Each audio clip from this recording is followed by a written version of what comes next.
Hi guys, ako nga pala si Risa, taga Cebu, Filipina. So single mom at may dalawang anak. So ito ang kwento ng buhay ko. Ako po pala ay hiwalay na sa asawa sa matagal ng panahon, mga 17 years na po. So ako lang po yung nagpalaki ng mga bata, nagpaaral sa kanila at saka 9 months old pa yung pangalawa ko, naghiwalay na kami ng ex-husband ko. So ngayon, alam ko hindi pala basta-basta na ikaw yung magiging ina, magiging ama sa mga anak mo. Alam mo kung bakit? Mahirap talaga kasi iwanan mo yung mga bata eh.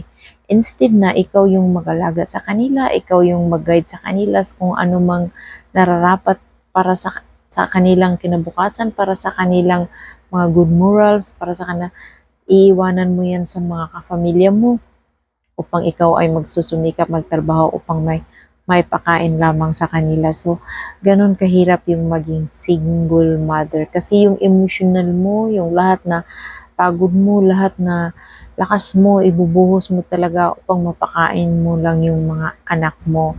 So, ganun ang mga naranasan namin sa buhay. Kaya nga kayong mga single mom at saka mga single mom na naging OFW, kasi ako ay isang OFW din dati.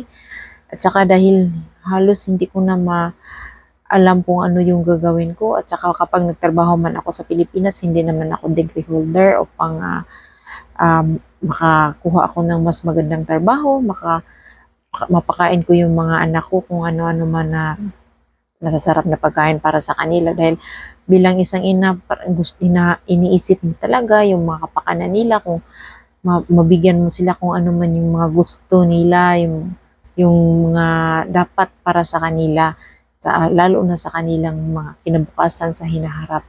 So, hindi talaga basta-basta yung nagiging ina ka, nagiging ama ka.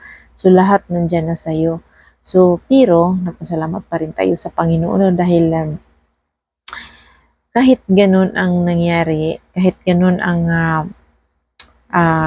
buhay natin bilang isang single mom or mga hiwalay sa asawa, kasi mas lalo tayong lumalakas, mas lalo nating pinatibay yung sarili natin kahit emotionally, ano na yung puso natin, durog na durog, pero pinapatibay natin at ginawa nating inspirasyon yung mga anak natin. Dahil sila lang yun, doon tayo kumukuha ng lakas sa mga anak natin.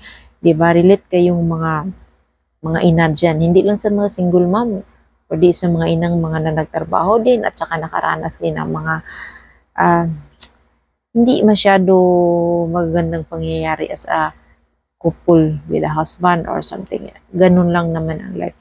So, hindi talaga basta-basta, no, ang ating mga pinagpagdaanan, mga pangyayari sa buhay, pero makayanan natin dahil sa mga anak natin. Kaya nga, ako saludo ako sa mga single mom, mga tulad ko. So, hindi lamang sa mga single mom, sa mga mother na marunong ano ng responsibility para sa pamilya nila, sa mga anak nila. So, yun. Dahil napakahirap talaga kung lalo na hindi ka naman degree holder, konti lang yung sahod mo, hindi ka naman yung tao na mayaman. So, hindi talaga, I mean, hindi talaga yung maluwag, mahirap pa anuhin yung buhay, gano'n.